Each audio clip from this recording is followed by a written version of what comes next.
একবার যখন আমরা কেরাত পাঠে লিপ্ত ছিলাম, তখন হঠাৎ নবী করিম সাল্লাল্লাহু আলাইহি সাল্লাম সেখানে আসিলেন এবং এই সময় আমাদের মধ্যে আরব বেদুইন ও অনারব লোকেরা ছিল। তিনি বলিলেন,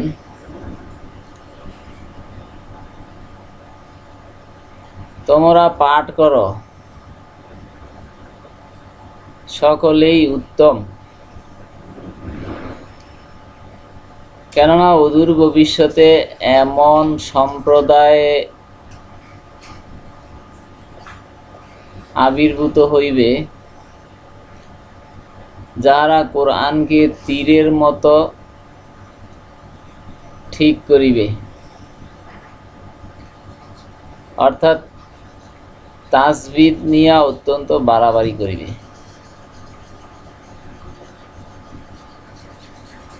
তাহা তাড়াতাড়ি পাঠ করিবে, ধীর স্থিরভাবে পড়িবে না।